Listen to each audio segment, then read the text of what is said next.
नीचे कर लो यार। हाँ ठीक है। नहीं, आज जो फैसला आया हम उससे मुतमईन नहीं हैं और हमारा मानना ये है कि ये कॉन्स्टिट्यूशनल मेजॉरिटी जो लोग कह रहे हैं, अब कॉन्स्टिट्यूशनल मोरालिटी की आज जीत हुई है और मेजॉरिटी मोरालिटी की कामयाबी हुई है।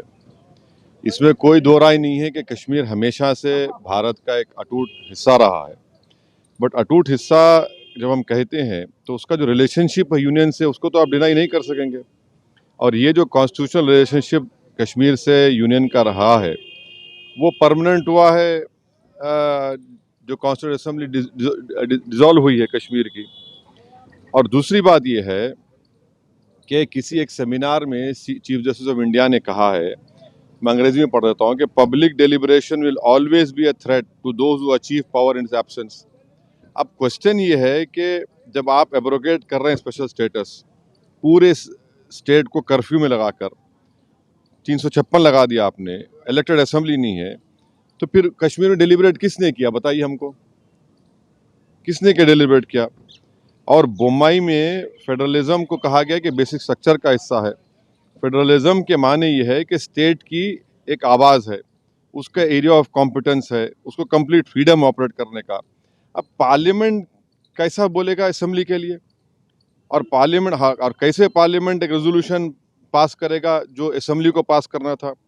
तो मेरे नज़र में 370 को जो एब्रोगेट किया गया है ये वायलेशन है कॉन्स्टिट्यूशनल मोरालिटी का। और जो एब्रोगेशन, बाइफर्केशन और डाउनग्रेडिंग हुआ है एक स्टेट के यूनियन टेरिटरी का, ये तो बहुत बड़ा धोखा हुआ है जो हमने कश्मीर के अवाम को वादा किया था। मैं पहले भी कहा हूँ, आज भी कह रहा हूँ कि अब ये तो लेजिटिमाइज हो चुका है कोर्ट से, तो कल बीजेपी को कोई नहीं रोक सकेगा चेन्नई, कोलकाता, हैदराबाद और मुंबई को यूटी बनाने के लिए।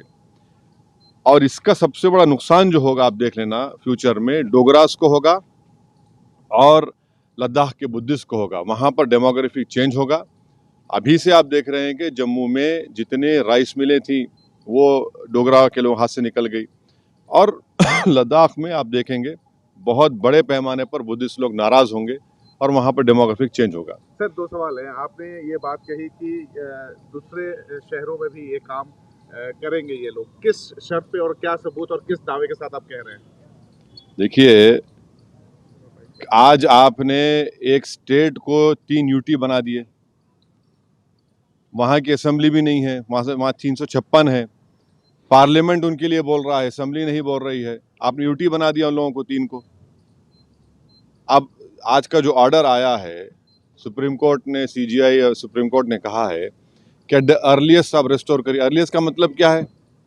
जैसा कि सुप्रीम कोर्ट ने कहा कि 30 सितंबर की तारीख दी कि चुनाव करा दीजिए। अब अर्लीस्ट का मतलब क्या है? और लद्दाख के यूटी को उन्होंने अपहेल्ड किया है। अब वो लद्दाख में क्या पावर्स है बताइए? पहले तो भी काउंसिल में कुछ पावर्स है, अब तो एलजी डिसाइड करता है बजट उनका। तो ये आप कल किसी को भी करेंगे, आपको जरूरत ही नहीं है 356 लगाने की। आप कहेंगे कि भाई चलो ये लॉ एंड ऑर्डर मसला है और इन चारों को यूटी बना दो, तो खतरा है वो, उस खतरे से कोई इनकार नहीं कर सकता। जल्द चुनाव होना चाहिए, डेमोक्रेटिक वहाँ पे स्थापित होना चाहिए। तो चुनाव तो सुप्रीम कोर्ट ने कह दिया है। हमारे लिए आज का जजमेंट डिसअपॉइंटमेंट है। सुप्रीम कोर्ट सुप्रीम जरूर है, बट आप स्टेट होल्ड को एट द अर्लीस्ट रेस्टोर को। अर्लीस्ट का मतलब क्या है? यानी आप यूटी कर दो और फिर आप बोल दो हाँ अर्लीस्ट कर दो। अब अर्लीस्ट कब होगा भाई? आप कब हुआ था? 2019, आज कितने साल हो गए? अब तक आपने रेस्टोर नहीं किया। अब चुनाव होंगे, चुनाव के बाद देखा जाएगा। सबसे बड़ा नुकसान तो जम्मू के डोगरा के लोगों को और लद्दाख के बुद्धिस्ट को होने वाले आगे जाकर। चुनाव लड़ेंगे अगर ऐसा होता है? डॉक्टर करण ने कहा है कि अब हम अपनी राय दे चुके हैं। हर एक अपनी राय दे सकता है। आप चुनाव लड़ेंगे अगर वहाँ पे चुनाव होते हैं? देखिए, छोड़िए ना, अभी आज का जिन जजमेंट के ऊपर है, अब चुनाव लड़ेंगे नहीं लड़ेंगे वो बात की बात है।